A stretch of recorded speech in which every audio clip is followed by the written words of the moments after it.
years in, and more than 100,000 Arkansans have medical marijuana cards. And now we're learning about some impacts the drug is making in its first-of-a-kind study from the National Institute of Health. Findings are causing some to question the amount of marijuana being sold.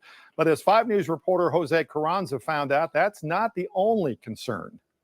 Around 3% of Arkansas residents are able to buy medical marijuana. It doesn't sound like a big number, but Dr. Joe Thompson with the Arkansas Center for Health Improvements presented research on medical marijuana's impact that's turning heads. Candidly, I think this is probably the first population-based report to a public health committee anywhere in the nation. Of the many issues addressed, Thompson expressed concerns to legislators over the amount being bought. By state law, medical marijuana card holders can purchase 2.5 ounces of marijuana every 2 weeks. We have individuals that are purchasing 900 milligrams of medical marijuana a day for plant, 752 for edibles, 900 for vape.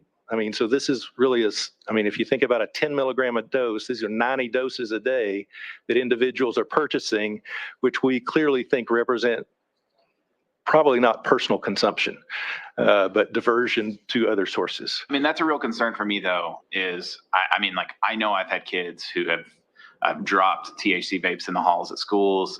They've hid them in deodorant containers. That's a real thing. Kids are getting access to it. ACHI also found that 7 physicians are certifying over a third of individuals with limited evidence of patient-physician relationship. But focused on all Arkansas physicians, legislators discussed how doctors are only certifying and not prescribing like other traditional medical treatments. There's no clinical data, there's no study, there's no recommendations of dosage and how that equates to solving the ailment or whatever, like you have with other prescription drugs. Also, they are regulated federally by the DEA. This is a illegal substance federally. And so that creates a jeopardy for your physicians. Dr. Thompson says that could change as federal agencies consider rescheduling marijuana and federal funding becomes available for clinical studies. But he also brings up another point to that.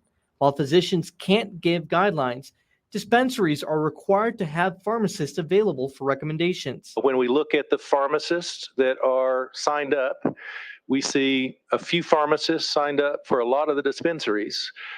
And they're almost all remote, available for a phone call. So there's no in-person kind of consultation going on with a licensed clinical individual frequently.